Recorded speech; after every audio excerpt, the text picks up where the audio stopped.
Welcome, everybody. Welcome to the React Native Show podcast, brought to you by Callstack, a total software engineering consultancy.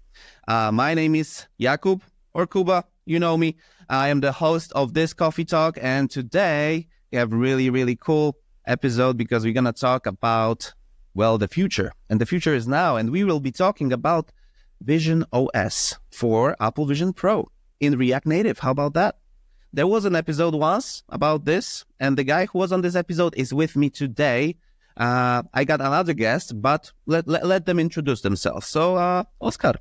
Hey, I'm Oskar. I'm a senior React Native developer at Callstack.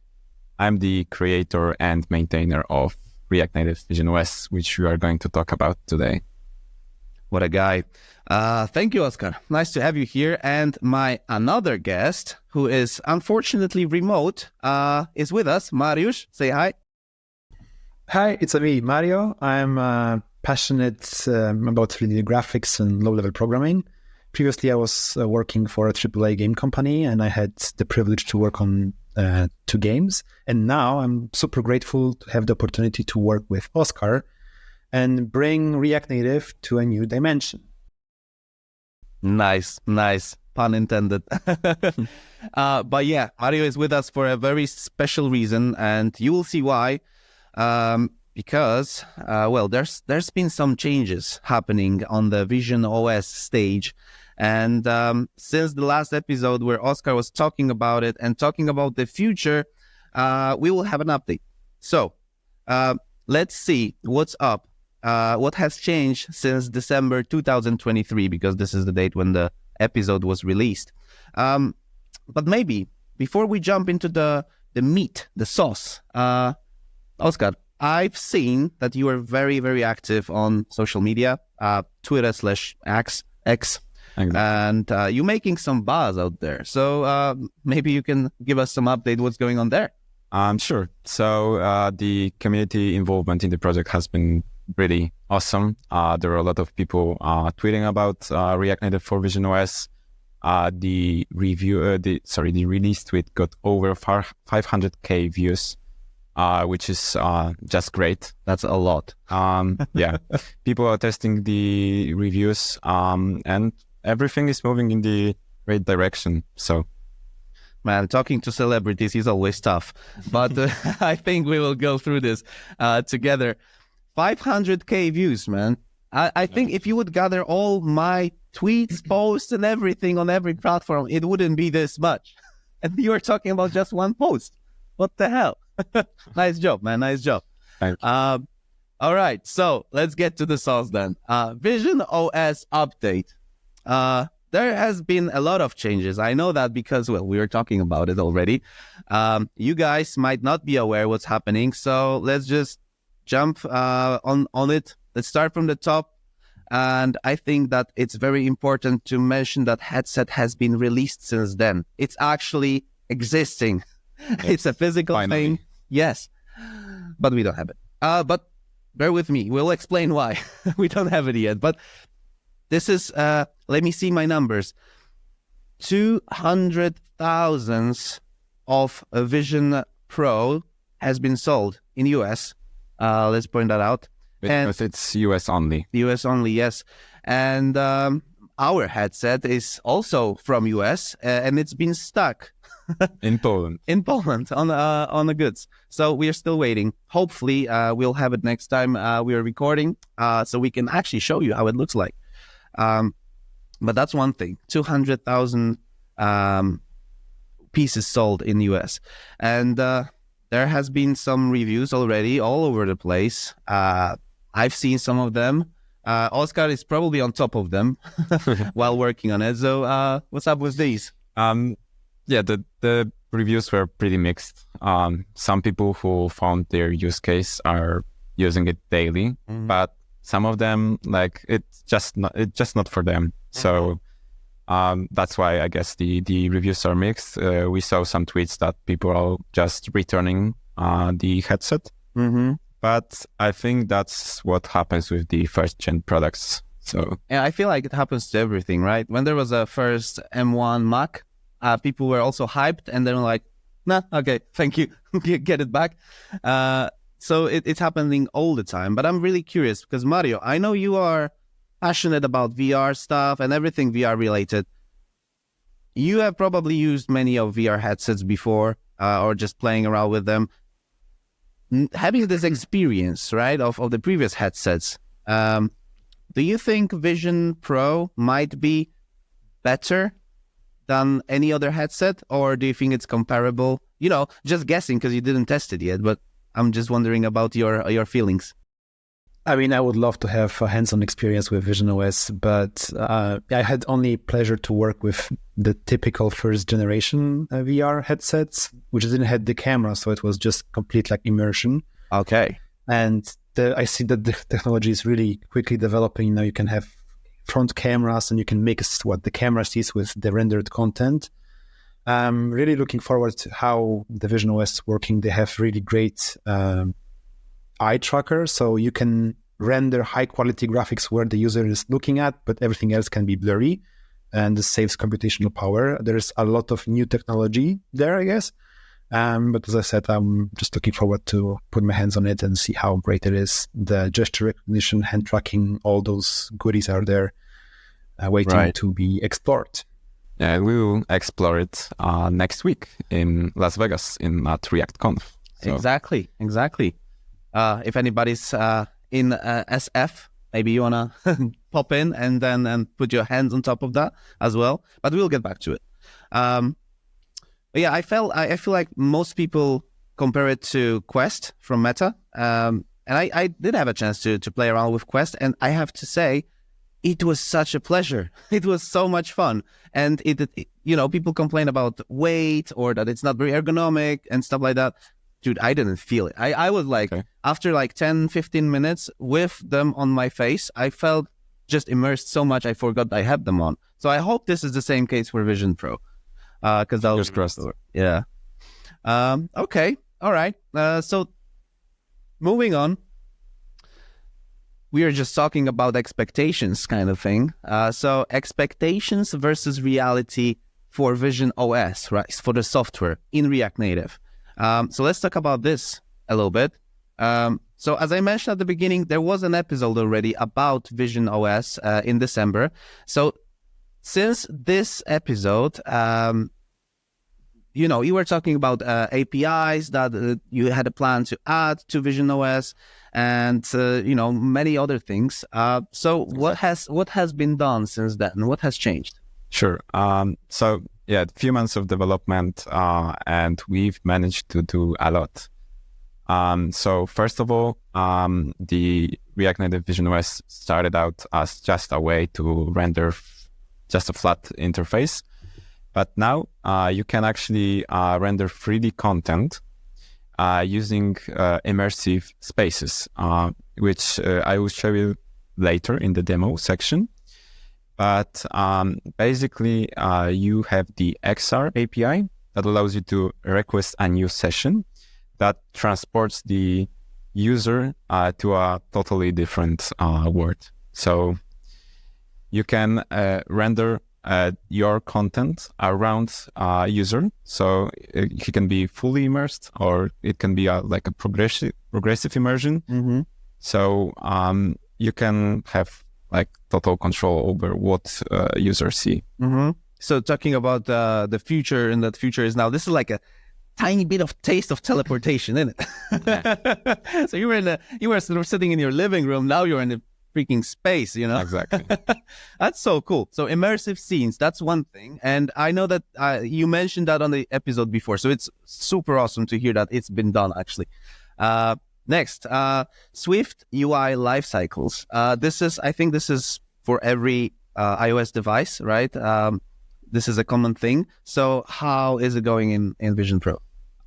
Yes. So Apple is obviously pushing their new way of writing apps with SwiftUI as a preferred way. Mm. And that's why we needed to also opt into SwiftUI, because most of the VisionOS specific APIs that we wanted to tap into were SwiftUI only. Mm-hmm. So first of all, we needed to migrate from the old approach, which is currently used in React Native. And it's app delegate, which is written in Objective-C. But we switched to the app.swift file, which contains the SwiftUI lifecycle. And I think it's important to mention that all of the user-facing interfaces that we export from React Native VisionOS are Swift. So that's another thing that's going into the future, which I think will be the future for React Native to one day migrate to SwiftUI. Mm-hmm. And we also needed to change how React Native initializes, because in the old approach, the flow was pretty simple. You just have the app delegate, which requests for a new root view, and it sets it as a default view of your app's window. Yeah. But now we did a way to request root views on demand. So, which I will get to later in the next section about multi-window apps, because VisionOS actually allows you to have multiple windows and root views of your React Native application and control them from JavaScript. Let me just ask you a question real quick. So if I understand it right, because like if you're running React Native on, let's say, on the mobile, right? Mm-hmm. You open the app and you have the root view, like the main view that you open. But exactly. with Vision Pro, you can have views all around your head, basically, exactly. And they can all be root, right? Yes. Okay, right. Yeah, exactly. Because they have like one JSX element that's basically their root. Mm-hmm. And you can share data between them, for example, using state managers like Zustand, which doesn't require for the context to be passed down, because they share the same JavaScript execution context. Mm-hmm. Cool. So, and through this requirement of having the initialization on demand, we've added the new API to React Native Core, which is called RCT Root View, and it simplifies brownfield integrations a lot. Mm-hmm. And we will touch on it later on. Awesome. That's already like 2 extra things on top of SwiftOS. Cool. I mean, like just while you were talking, I was just wondering if this multiple root views approach if it's going to be like in the future, it's going to be problematic for some people to just understand the flow of working now, because now you have multiple views that are visible at the same time. And, coming from the mobile development background, you're like, what do you mean few views? There's just one, maybe extra model on top, but that's it, right? And now you have to take care of all of them. Yeah, that API also translates to iPadOS, which has like a side-by-side view, which I think will be the future for if Apple at some point releases the foldable phones. Mm-hmm. So this API actually may be possible to bring to those foldables. Oh, that would be really cool. Yeah. Cool. All right. So let's move on then. You mentioned multi-window apps. We were just talking about it. So, apart from multi-window apps, when you think about VisionOS progress so far, what's the next thing on your list that you think is has been done since the last update, and maybe you're working on or continuing to work on? Yeah, so like I want to also add to the multi-window apps. Yeah, go for it. So the API is still in development. You can use them currently. So there is a window manager API. Mm-hmm. And as I mentioned, it's just separate root view. So you need to keep that in mind, that they are not going to share, like, for example, state with use state. Yeah. You need to structure up around those 2 root views or more, because you can have how many windows you want. Mm-hmm. And what's cool about this multi-window API is that for now it supports only VisionOS, which allows you to use the latest APIs. And one of those APIs is Swift Observation Framework. Okay. Which I think is iOS 17 only. But it's the underlying implementation of the multi-window manager, because once you call open window, you can pass some initial props, so that once you open a separate window, you will have initial props in this window. And you can also update windows. So if you, from your first window, execute update window, then it will get re-rendered. And that's expected. But you can also have your windows written in SwiftUI.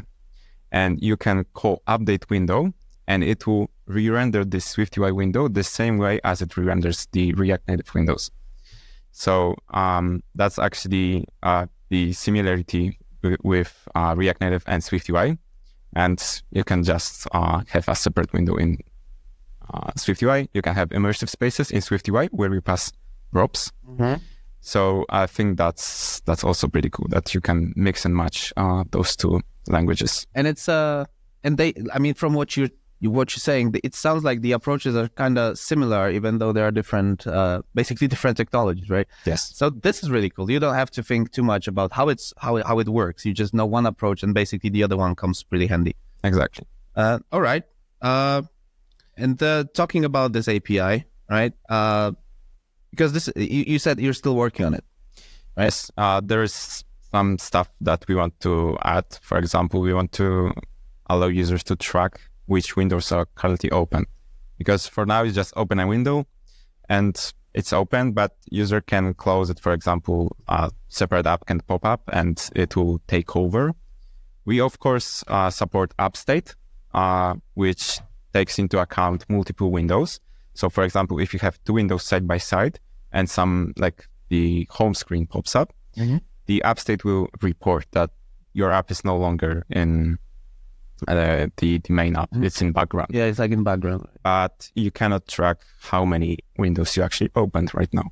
I'm surprised, because I would think that this is one of the basic things to implement while working on such an OS. Yeah, it's actually not that simple to implement it, but we'll, of course, add it.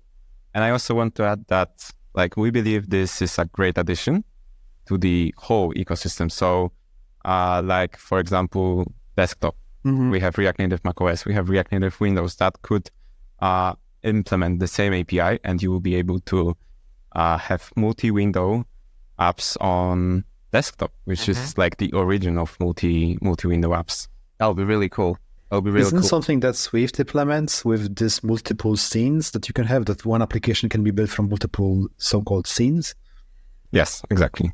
So, But it's not done in VisionOS by Apple, right?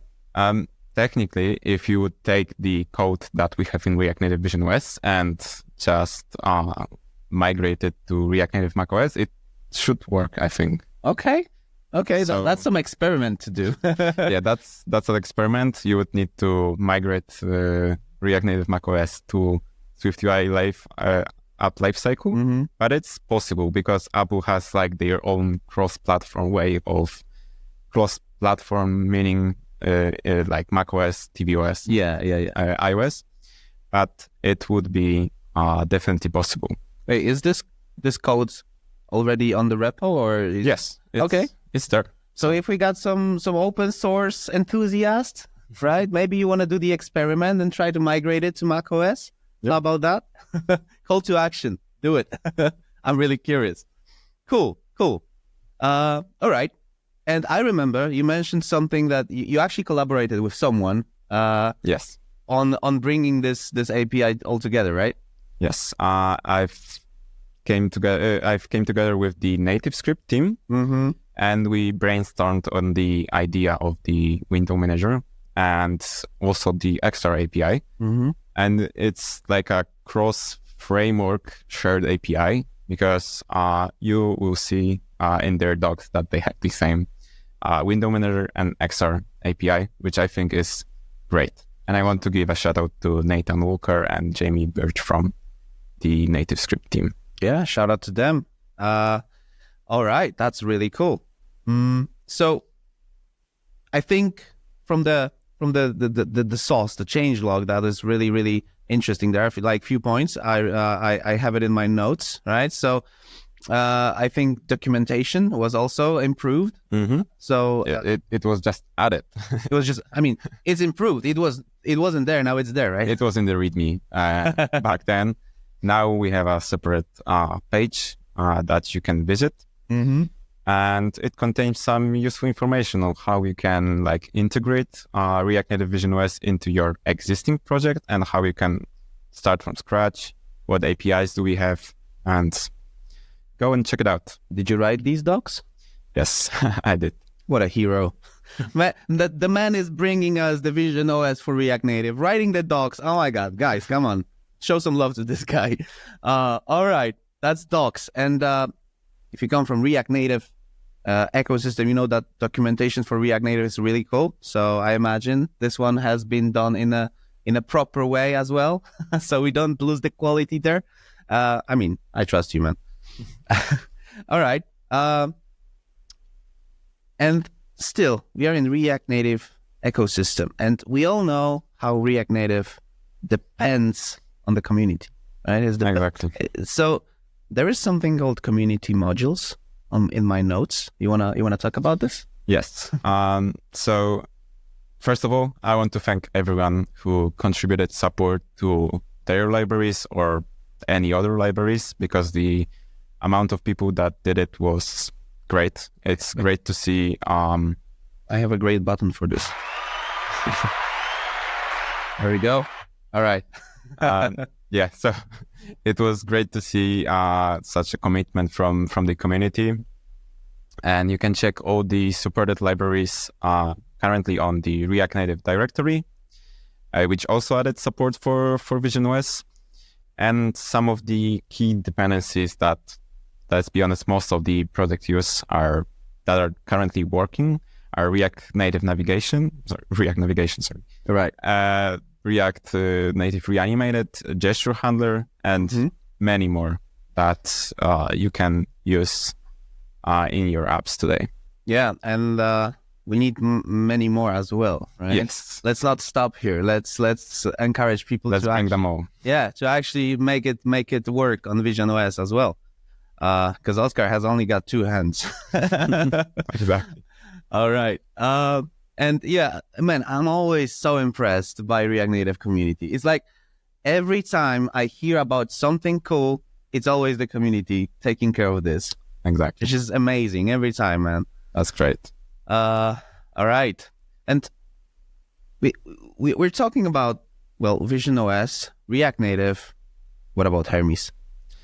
Yeah, so regarding Hermes, we were running a fork of Hermes of the upstream repository for some time now because of a bug that was in CMake. And thanks to the great work of CMake maintainers, now it's solved. So the PR to Hermes to add official support is now unblocked, and it was merged just yesterday. No way, yesterday. Yes. Damn, we got a good timing. Nice. And that's great, because now we can move on to pre-build React Native. Pre-build Hermes together with React Native, same as the React Native for iOS is doing. Mm-hmm. And this will cut down the build times like in half, because you won't need to build Hermes each time. Mm-hmm. So yeah, this will be probably in the next release. And that sounds really cool. Like, I think people didn't adopt the React Native VisionOS just yet as much, but we are already improving the performance. Yes. Which is super cool. Wait, did this bug in Hermes, was it fixed because of your influence, or was it in their plans anyway? Lots of people were asking, you asked about the bug in Hermes or in CMake? In the CMake. Oh, that's lots of people were asking about it, because I guess lots of people are trying to migrate their stuff to the new platform. Mm-hmm. But yeah, I did some investigation on how to fix this. But nice. The CMake maintainers did a great job there. Mm-hmm. So cool. Thanks to them. Thank you, guys. All right. And actually, this is a great way to transition to one of the topics. You mentioned a few things on the way, but let's put it all together in a section, and let's call it beneficial side effects. working with React, you have to be used to side effects. And and I know that you found some side effects that can benefit not only VisionOS, right? Well, let's talk about it. What's that, for example? Sure. So we have this API, which at first started as a prop. I think VisionOS _ hover effect, which is not the best name. But then together with Sat from Microsoft, we've created an RFC to upstream this implementation, because once you look at an element in React Native VisionOS, it highlights, and that's using the hover effect API. And the same API is translated to iPadOS. And once users use trackpad to navigate through your app, the elements will highlight, same as they look on them on VisionOS. Yeah. And this API is now released in React Native 0.74. And you can use it. Still fresh. Yes, still fresh, but you can use it as a style prop, which is cursor pointer. Nice. Okay, so that's one side effect, and iPad developers will definitely appreciate it. You were talking at some. Wait, let me see where was that? Because you were talking about brownfield, which is sometimes it's I cannot find in which point you were mentioning About SwiftUI. SwiftUI. There we go. So many people don't know what brownfield is. Let's quickly explain. It's basically when you have an app. And you want to integrate some parts of React Native into it, maybe not full up, right? So this is called brownfield. So what's with that? What's the side effect here? So as I mentioned, we needed to spawn new root views on demand, because you can have how many windows you want. So we need to also spawn many root views. And we needed a new API to do it, because this API is called RCT Root View Factory, and it basically creates a wrapper or a factory pattern around the initialization of React Native. So there is actually a lot of, let's say, variants that you can initialize React Native with. So we have the old architecture, you have new architecture, you have new architecture with bridgeless, which is, I guess, now going to be the default. Yeah. But still, let's say that you have your brownfield implementation and you want to stay on top of the changes that the core team is doing. And before, you needed to basically peek into the code base of React Native and check what's changed. And now you can just use RCT Root View Factory, set it up in your brownfield native iOS app, and just be in sync with what core team is doing, because it's all hidden inside of the RCT Root View Factory. And you can control whatever you like, the configurations, right? Exactly. You can pass in a configuration object, whether you want a new architecture, old architecture, whether you want to use bridgeless. And I guess it's going to be expanded in the future to some other configurations. And like you started working on it because of VisionOS, and it turned out that, hey, it's actually useful for other things as well. Exactly. Nice. That's the best kind of work, when you just have two results working on one thing, and it's just helpful for everyone. Yeah. I hope it's just going to be supported well in the future, because it's not necessarily you who will be taking care of that. It's now with the core team as well, right? Yes, that's true. But I think they will do it properly and keep up with the support for this, as it makes life for everyone easier. Yeah. So I think also for Expo and for their initialization of React Native. Cool. This is I feel like this topic is so wide that we could actually have another coffee talk talking about this. But let's not do that now. Let's not jump into brownfield too much here. Okay, so we got the brownfield. We got the cursor pointer implementation on tablets. And now I feel like we should move on to the thing that was mentioned while you were talking about immersive scenes. Immersive scenes, yes. So we want to have an immersive scene, right? Immersive space. Sorry. immersive space. Do we have to like work with Swift to get it to work, or can we do something with JS about it? Like, what I mean is, when we want to work with objects that we are being rendered on the scene, on the space, so how do we work with that? And I feel like Mario should take this question because he's our expert here on that. Well, the simple answer is you have to do it by Swift, but thanks to React Native flexibility, you can always expose the Swift APIs or Objective-C APIs to JavaScript. So basically nothing stops you there. Yeah. If you create a new and nice way to describe how the 3D scene and the environment should look like, then you can expose it to JavaScript. Why not? All right. But there are basically two ways you can do this. There is this reality kit way, and there is this full immersive thing where you just go to the lowest level and talk to the GPU directly, just pushing all the triangles and like, I want you to render this. So because VisionOS has like this new spatial computation ability, we can use, as I mentioned, Reality Kit to create volumes or like 3D graphics very easily, because the API basically is like in game engines, the entity component system. If you use Unity 3D or Unreal Engine 5, you construct your objects from small Lego pieces called components, and you can make it a light by attaching a light component, and it immediately magically emits light.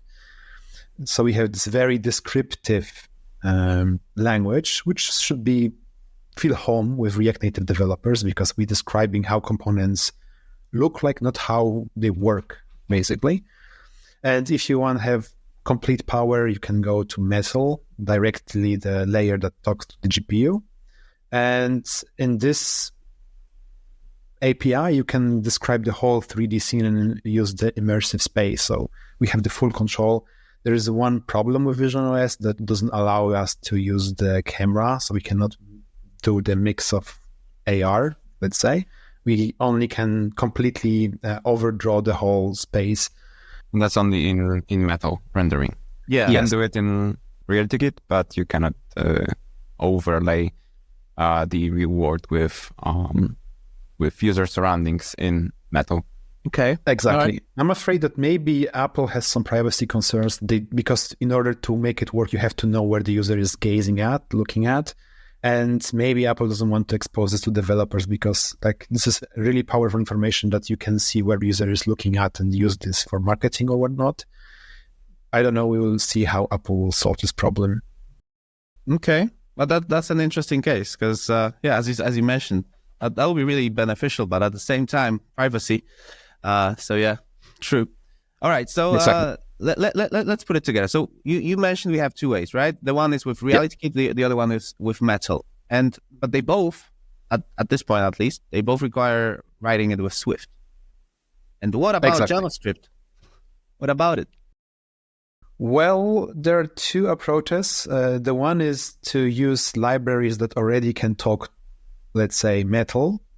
And there's some game engines we can use and then expose their APIs to JavaScript. Hey, what kind of game engines?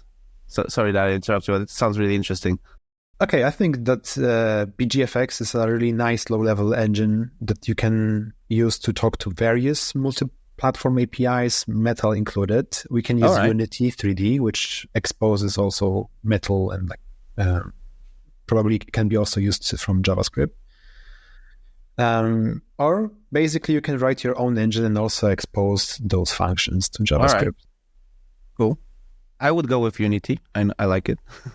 But sure, you can write your own. All right, so that's one way of doing it. And I know Lil Bird told me that you guys are working on something already that will help us achieve this, right? Indeed. We took a really popular game/graphics engine called Babylon.js. Probably you've heard this one, or maybe 3JS. We've chosen Babylon for now. And we wanted to make it work on VisionOS, which seems easy, but there were some caveats here and there. There's a very tricky situation because VisionOS doesn't have a concept of a window when you're doing the whole immersive space. So porting the API wasn't that easy. We had no metal toolkit, or we cannot just use the metal layer from core animation. We took the Babylon native, which implements the whole rendering code on top of this BGFX engine. And we tried to basically force BGFX to work on Apple device, on VisionOS. This required us to really flex the API, and we had to rewrite the swap chain and frame buffer code to make it work, because the way how the VisionOS presents content on screen is completely different than it was used in game development and game programming for now. Just as a short disclaimer, we have frame buffers, which is nothing more like a couple of buffers in GPU memory when you render the color content, maybe depth, because if you render two objects, you don't want the object in the back to be drawn on over the top of the object that's closer to you. That's why we need a depth or a Z buffer. And we also need another buffer where we just show the pixel colors of every pixel, basically. So frame buffer is a collection of multiple buffers, and swap chain defines how we render those, because graphics has very tight time limits. We have to draw elements of the scenes in 16 milliseconds if you want to hit 60 frames per second. But if you're doing the VR goggles, it has to be at least 90 frames per second. Otherwise, people get motion sickness. It's not fun. Oh, really? Yes. So we have about 11 milliseconds to render the whole world, what the user sees in the VR. And basically, one of the approaches... 11 milliseconds. That's sorry, I was just wondering how fast that is, and I cannot even imagine that. But yeah, that's pretty fast. 90 pictures per second, basically. Okay. A lot of websites are loading way longer than this, yes. Yeah, I was about to say, there's no way I've seen it anywhere on the web. Exactly. So one of the ways swap chain basically is that we are drawing one frame, but the graphic card is displaying the previous frame. That's why we need a way to coordinate. There's one buffer that we're drawing in, and there is a queue of previous frames that's going to be displayed. So it kind of amortizes the rendering, introduces latency, but if the latency is not too big, you will not get motion sickness as well. So those were the definitions of those two terms. And yeah, that's basically how we approached it. And you had to rewrite it from the scratch? These two things? Basically, we refactored a lot of this. We managed to use a lot of already existing code because BGFX was targeting metal, but it was depending on the core animation metal layer, which we didn't have, or window. There's no window. There's just this space. Okay. Interesting. But that sounds very tough. And I think this is, I think you did a lot in there, right, Mario? Be honest. Or did you, Oskar, also contribute to this part? I've helped Mario. Okay. with some cleanups and stuff, but that's what's mostly Mario. To be honest, I wouldn't do it without Oskar's Swift knowledge, because I'm mostly C++ C developer and graphics programmer, but I'm not that fluent in Swift or in Apple's ecosystem. So it was really, really beneficial to have Oskar on team, and he knows basically everything. Awesome. Awesome. That's the right people on the right job, basically. Yeah, we are great together. I'm really wondering what you guys are gonna come up with in the future. So I feel like we're gonna need another update in a few months again. All right. So I feel like we could dive deeper into the 3D topic, but maybe. Guys, listeners, if you would like to dive deeper into that, just leave a comment, drop a like, and maybe Mario will cook something for us. Let him cook. So now we got all the changelog, all the updates. So let's think about the future for a second. Again, future. What all these changes? What do they let us as users, as developers, achieve in the Vision Pro? What does it mean for the business? Mm-hmm. You probably have some ideas already. Yes. So we imagine a world where you would you have already some code written in React Native. You have your app that supports iOS, Android, and probably some other platforms. Mm-hmm. And you take this app and you add on top of your existing code base the 3D stuff, the multi-window API, so that your app basically feels right at home in the VisionOS space. Okay. So you can just build some 3D content that supplies what you already have in your app. So let's say you have a TV streaming app and you add some, like, let's say a theater where user is watching his movies. So and there are some 3D content flying around in the theater using Babylon.js or Reality Kit, which is doable for sure. Wow, I was just wondering, like, you go nowadays, you go to the cinema and you have a 3D movie. You're gonna put on the glasses, and things are a little 3D. Imagine watching a 3D movie on Vision Pro in cinema. In cinema, and it's actually 3D. Like, you can actually walk around the things and see what's going on in the movie.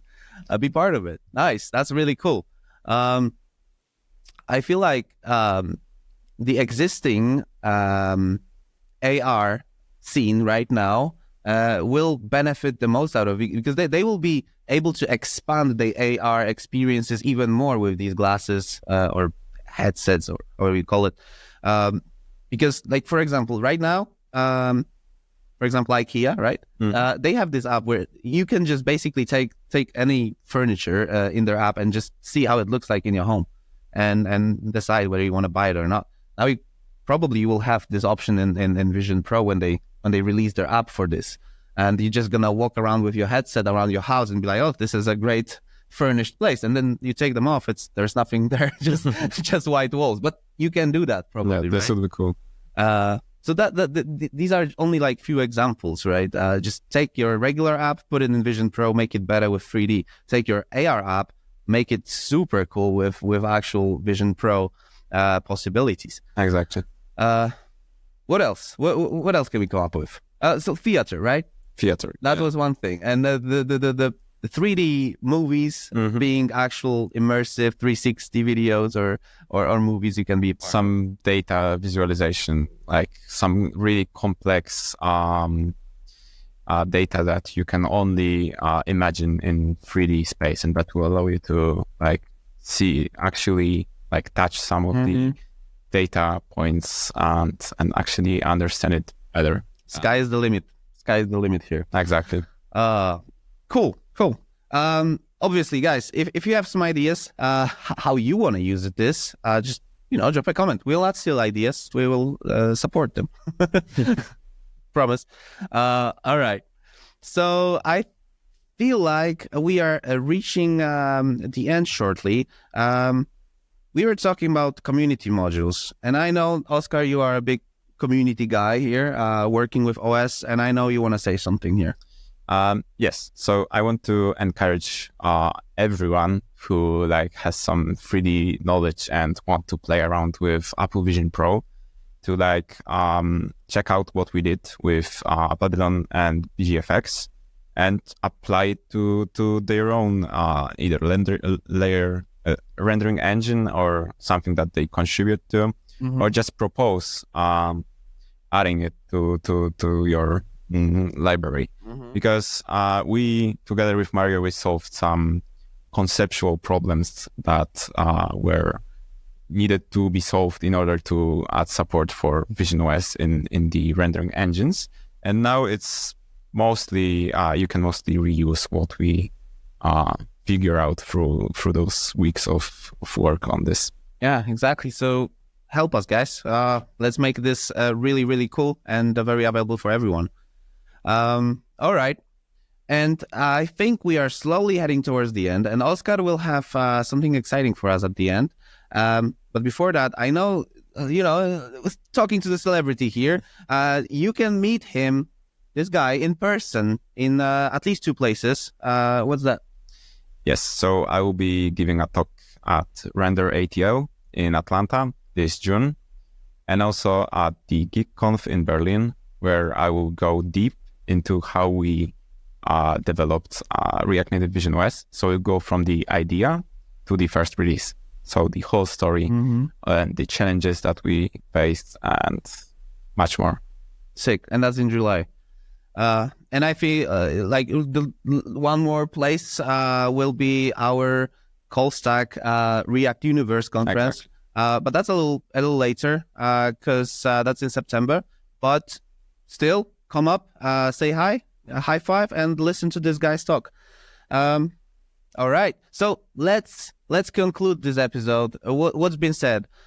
We have just discussed what was happening in React Native VisionOS since December 2023. So almost half a year in, and there's a big change log. Major updates like 3D rendering and immersive spaces and stuff like that. A multi-Windows app, which is also something new. Many side effects taken away that can benefit other places within the React Native community. And so if you had a chance to play with Apple Vision Pro and you have already some opinions, let us know. That's also really cool. And we will definitely be sharing our reviews after this headset comes to us. So fingers crossed by next week we are expecting it, or when was that? We don't know. Yeah, we don't know that. All right. So I was hoping. Hopefully soon. All right. But we will check it out in Las Vegas at ReactConf. Exactly. Mario, but yeah, hopefully we will get ours soon. All right. That's Come on, really... the custom people also have to play with headsets. That's what they're doing. I know. Guys, let's have some fun as well. All right. And so I feel like this is the time, Oskar. You will have some nice demo for us. So go for it. And before you go on with the demo, I will be kind enough, Mario. I know you have to be rushing soon after we finish this episode. So how about you say your goodbyes now? We will give the mic to Oskar. He will take the stage, and then we'll wrap it up.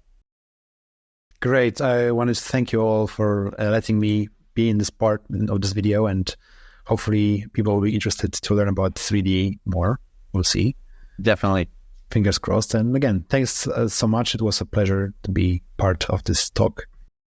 Thank you very much, Mario. Without you, it wouldn't be the same. No 3D rendering for sure. Thank you, man. Thanks. Bye, too. Bye. All right, Oskar. Let's move on to the cool part where you show us what is possible right now with VisionOS. All right. So we have this iOS app that's pretty standard React Native app that uses React navigation. So we have this main screen that contains a flat list of items. It's basically my stash of items. Guitar, if we go into the detail, the image will be downloaded from URL. And we can go through those items to the details. And now, if we try to add VisionOS support to this app, I already have this prepared here. Let me go to the main screen. So we have the same flat list that we had on iOS. Yeah. You can see that this app is transparent when I move it. And it's obviously floating in space. This is Apple Vision Pro simulator. And if we go into the details, you will see the same screen that we had on iOS. It's obviously has a little different layout because you can actually do a platform-specific checks to apply different layouts. So if we go, let's say, to Retro TV, you can see that on VisionOS, we have this preview in 3D button. And if we press it, a new window pops up, which is part of the multi-window API. And there is actually a 3D model being downloaded right now. And as you can see, it spins. Damn, that's so cool. Yeah, and what's also cool about this is that the animation is done in React Native reanimated. So really, the whole spinning, it's a loop in reanimated, and also we can spin it ourselves. So I'm doing the spinning right now with my mouse, but obviously you would be able to do it on the actual device. And this is done with React Native gesture handler. Yeah, I was just about to ask if this is the nice. So basically, nothing like for a React Native developer, there's really nothing new that would surprise you so much, right? Exactly. You know everything. Just need to learn some new APIs. That's it. Exactly. Yeah, you can like learn only Apple Vision Pro APIs, but apply the APIs you're already familiar with to this new device. So I think that's great. Damn, that's just so cool. And also, if we go back and click on this Callstack logo, you will enter the Callstack mode, which uses the 3D immersive space that we talked about.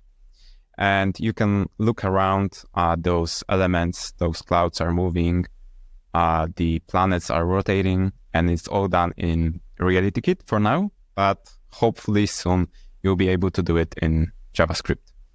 Awesome. You can also set the immersion level.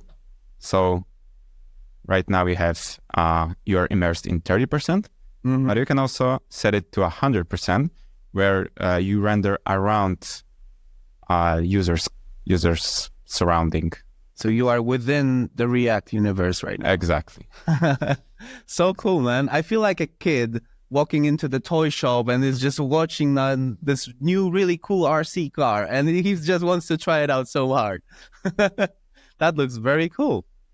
Thank you. And it's just such a simple demo. Like now imagine when we were talking about possibilities and what can be done. Dude, this is like basic app. Just Exactly. list of items and details page, and look how much fun it is already. Okay, I cannot wait, man. I cannot wait to see what's possible next. Yeah, I hope that people will create some awesome stuff with it. Definitely. As the tools are here to create. You know, I'm lazy. You know, I always talk about awesome things, but I find it hard to do them. But I know that there are crazy people like you who just jumps into the cool stuff and just builds it. So I'm really hoping for the community to come up with all this stuff, so I can then put my hands on the headset and or maybe put my head into the headset and then just try it out and just, fun and giggles. Awesome. Great demo, man. And it was live. By the way, this was the live demo. It didn't crash. It's working. It's reliable. That never happens. That went too smoothly. Too smoothly.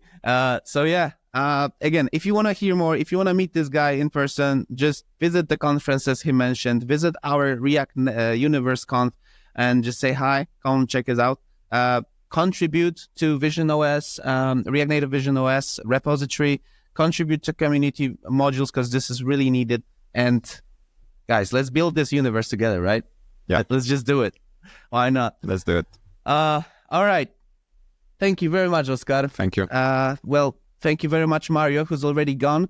And thank you all. Thank you, our beautiful audience, for listening. As I said, just drop your opinions in the comments. We are really curious about them because we don't have the headset yet. So we just need to rely on you guys. And I hope we're going to meet soon again for another breaking updates. And yeah, don't forget to subscribe us so that you can actually stay on top of these updates. We also have a Callstackers newsletter that you can find and be on top of all the news. And I think that's it. Let's wrap it up. Thank you very much. Thank you. And see you in the next one. Bye-bye. Bye.